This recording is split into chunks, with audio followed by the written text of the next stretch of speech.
ક્યાંક કોકે વ્યસનનું કીધું, કોઈએ સમાજની એકતાનું કીધું. ઘણે આવનારી 9મી ઓગસ્ટની અંદર જે ચર્ચા કરવાની છે, જે આપણે ધ્યાન રાખવા જેવી બાબતો છે તેના મુદ્દે પણ ચર્ચા કરી. અને ખૂબ સરસ અહીંયા અમુક વડીલોએ કીધું કે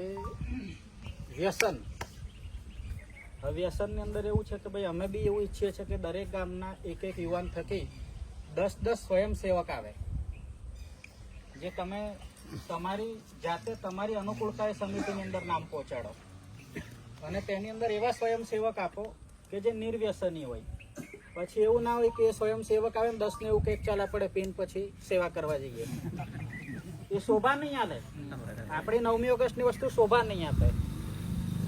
એવું નથી કે અહીંયા જે કંઈ વ્યસન કરે છે એને હું ઠેસ પહોંચાડવાનો મારો કોઈ ઈરાદો નથી, પણ આ બાબતનું ખૂબ ધ્યાન રાખવા જેવી બાબત છે. બીજી વસ્તુ છે કે 9મી ઓગસ્ટ એક આદિવાસી સમુદાયનો પ્રસંગ છે. આપણે એને ઉજવીએ છીએ અને ઉજવવા માટે આપણે સૌ ભેગા થયા છે. તો એની અંદર તમારા ઘરમાં કોઈક પ્રસંગ હોય, જેમ કે લગ્ન પ્રસંગ હોય, તમે કંઈક આ તમારા ઘરનું હોય, નવું ઘર બનાવ્યું હોય, તેના શુભ મુહૂર્ત અર્થે તમે પણ કોઈ પ્રસંગ રાખ્યો હોય, કોઈએ સગાઈ રાખી હોય, એ બધી વસ્તુ હોય ત્યારે તમે તમારા ઘરની અંદર કેટલી કાળજી રાખો છો ને? લગ્ન હોય તો કેવું ધ્યાન આપો? તમારા દીકરાને એવું કોઈક ભાઈ પીન પડી ના રહેતો, જાદે બાપ પણ એવું ધ્યાન રાખે છે કે મારે આ બધી બાબતો ના કરવી જોઈએ, મારે વ્યસન ના લેવું જોઈએ. કોઈ દીકરી પરણાવવાની હોય તો એનો ભાઈ એવું કહેશે કે ભાઈ મારી બેન પરણવાની છે, મારે આ ખોટી વસ્તુ નથી કરવી, મારે 4-5 દિવસ ધ્યાન રાખવાનું છે, મારા ઘરનો પ્રસંગ બગડે ના એની મારે ખૂબ કાળજી રાખવાની છે. તો આપ સૌ યુવાનો અને વડીલોને પણ હું એ જ કહેવા માંગુ છું કે તમે જેમ તમારા ઘરનો પ્રસંગ વિચારો છો એમ આ 9મી ઓગસ્ટ પણ આપણા આદિવાસી સમુદાય માટે એક પ્રસંગ જ છે. અને તમે પણ તમારા ઘરના પ્રસંગની જેમ જ આની અંદર કાળજી રાખો. તમારા દીકરા દીકરીઓ વડીલો દરેકને પણ એ જ રીતનું આહ્વાન કરો કે તમે આની અંદર જ્યારે પણ પધારો તો પોતાના ઘરનો પ્રસંગ છે અને એને જ આપણે ઉજવવાનો છે ને એના આધીન તમે લોકો એમને સમજાવો કે આ બધી વસ્તુ આપણા માટે યોગ્ય નથી. ગઈકાલે અમે જ્યારે જેમ હમણાં ગુલાકાકે કે કોકે કીધું છે, ડૉક્ટર સાહેબે કીધું કે ગઈકાલે એમની કોર્ટમાં તારીખ હતી અને એ તારીખ કોઈક કારણોસર રદ થઈ.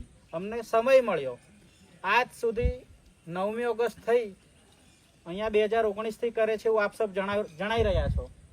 તેની અંદર ક્યારેય ગુલાકાકા બજારની અંદર કોઈ ફાળો લેવા નથી ગયું, અમારા ધ્યાનમાં આવ્યું નથી. કેમ તો કે આપણા સમાજના નથી. પણ મારો વિચાર મેં એવો રજૂ કર્યો કે સાહેબ એ લોકો કમાઈ તો આપણા થકી જ છે ને, આપણા જ સમાજના માણસો ત્યાં કમાવા જાય છે ને, એ આપણે એમને રોજગાર આપીએ છીએ, તો શું એ આપણા સહભાગી ના થાય તહેવાર મનાવવામાં? થવા જોઈએ કે ના થવા જોઈએ? થવા જોઈએ ને.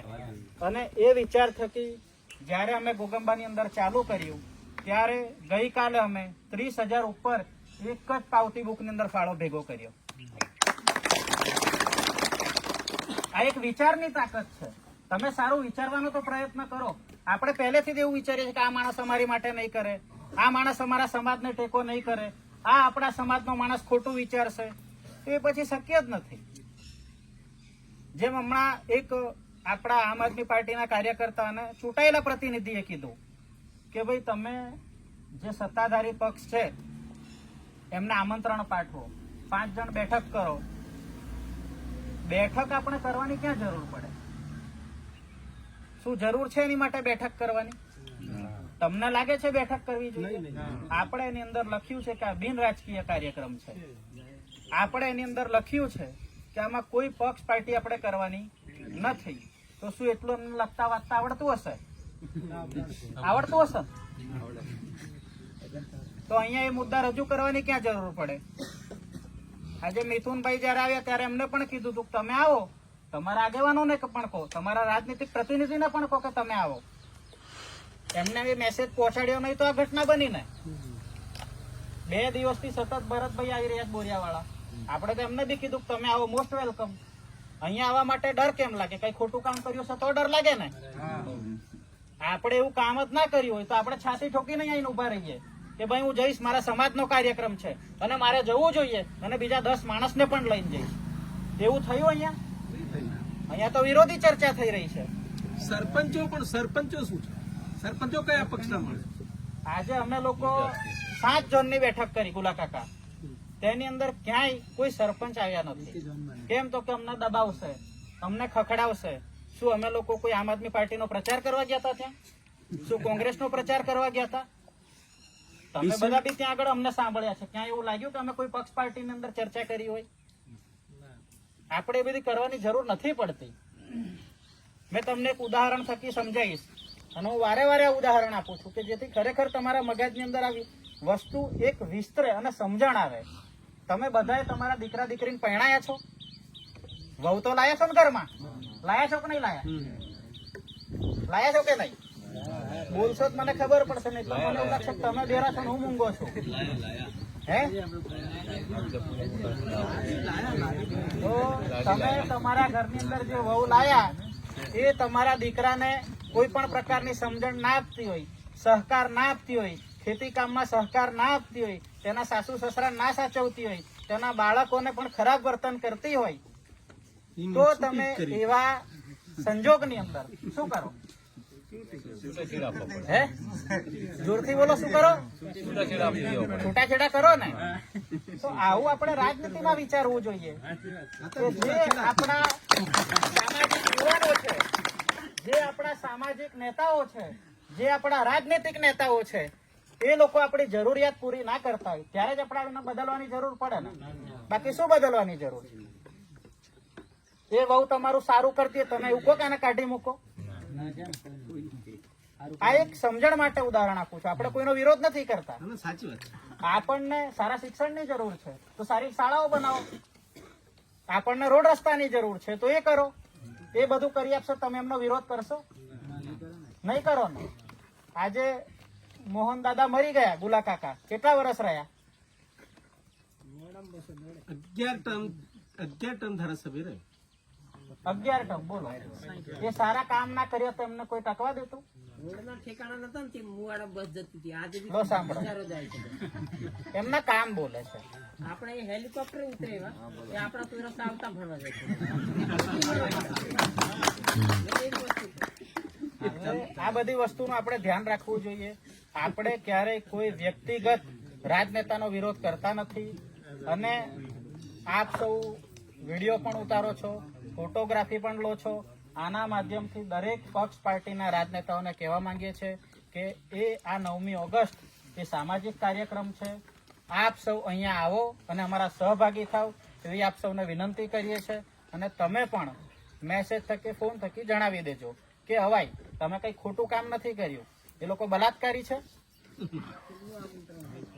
એ લોકો ફ્રોડ કર્યું છે, કૌભાંડી લાગે છે તમને બધા? હે? તો પછી તમે ના કરતા, નહીં તો વિવાદ થઈ જશે. વધારે પડી જશે પછી અસલ રાંડે તે માંગરી લી. ડિસેમ્બર પછી પંચાયત ઇલેક્શન છે. આ બધા જે તમે તૈયાર કરો છો ને, તૈયાર કરો, એ બધા શાંતિ રીતે છૂટા થઈ જશે. આ જ કામ કર્યું. અને આ 9 ઓગસ્ટનું જે આપણે હવે એના કાર્યક્રમ પર ચર્ચા કરીએ તો અગાઉ આપણે જેટલી પણ 9 ઓગસ્ટ કરી એની અંદર આપણે જે કંઈ બેનરો મારતા હતા એની અંદર આપણે આ વખતે થોડું કંઈક નવું કર્યું છે. અને એ અલગ કરવાનો જે વિચાર આવ્યો એ સાથે કોર કમિટી બેઠી અને એ લોકોએ નિર્ણય કર્યો કે હવે પછીના આપણે જે બેનરો મારીશું તેની અંદર આપણા પૂર્વ ક્રાંતિકારીઓ છે એમનો ઇતિહાસ રજૂ કરીશું. આ ઇતિહાસ રજૂ કરવા માટે આખા ભારતની અંદર ખાલી ઘોઘંબાની અંદર આ સમિતિએ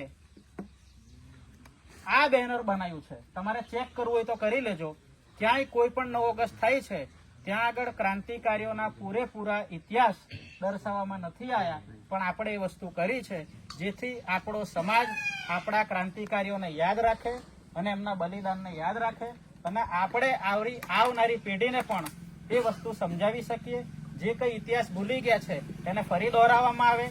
આ બધી વસ્તુ આપણે એટલે કરીએ છીએ કે સમાજ આપણો આગળ જાય, સમાજ આપણો શિક્ષિત થાય, સમાજ આપણો કંઈક પૂર્વ ક્રાંતિકારીઓને આધીન કંઈક શીખે. બાકી જેમ હમણાં બધાએ કીધું એમ કે ખાલી ને ખાલી આપણે ગુલામી જ કરવી હોય તો પછી અહીંયા ભેગા રહેવાનો પણ મતલબ નથી. 9 ઓગસ્ટે અંદાજે કેટલા લોકો ભેગા થાય છે? ખ્યાલ ખરો આપને? આપણે ઉજવવા માટે કેટલા લોકો ભેગા થઈએ છે? 50,000. કેટલા?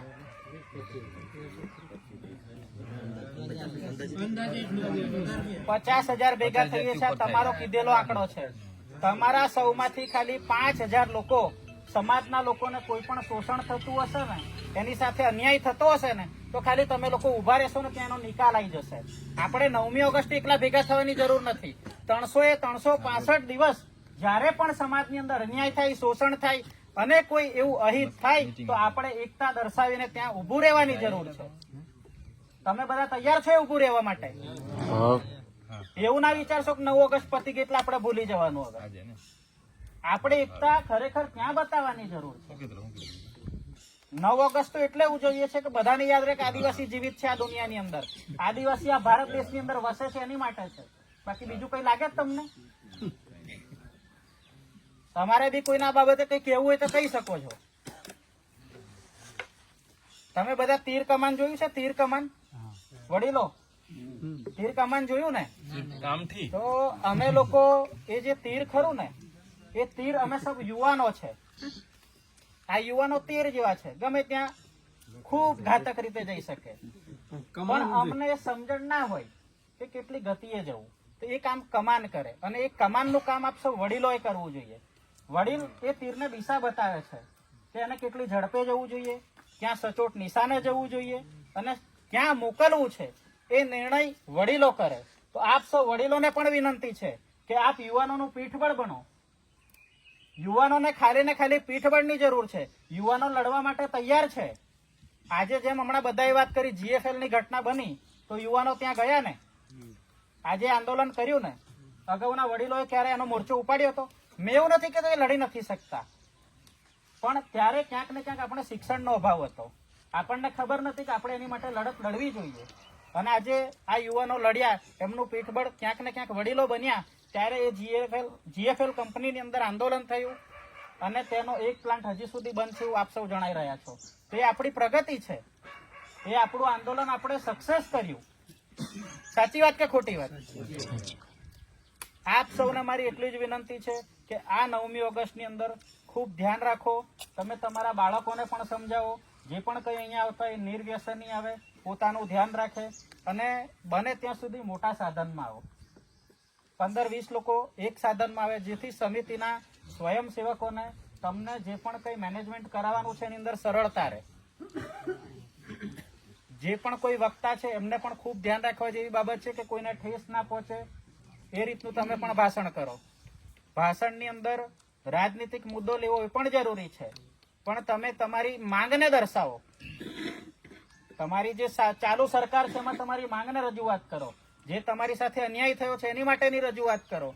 જે આપણા વિસ્તારની અંદર અન્યાય થઈ રહ્યો છે તેનો રજૂઆત કરો, અને એ કરવી બી જરૂરી છે. આના થકી આપણે એક મેસેજ પહોંચાડવા માંગીએ છીએ જે તે સરકારને. એવું નથી કે ભાજપ સરકાર, કોંગ્રેસ સરકાર કે આમ આદમી.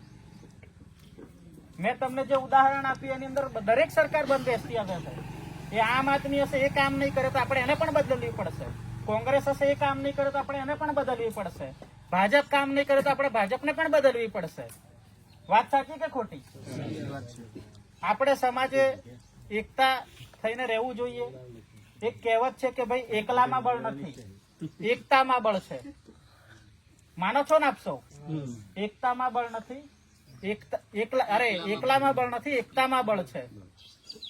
તો આપણે સૌ એક થઈએ, સંગઠિત રહીએ અને આવનારી 9મી ઓગસ્ટ જે છે તેની અંદર આપણે ખૂબ સારો નેતૃત્વ કરીને આપણો સમાજ આગળ આવે તેવો પ્રયત્ન કરીએ. હું મારી વાણીને અહીંયા વિરામ આપું છું. જય હિન્દ, જય ભારત, જય આદિવાસી.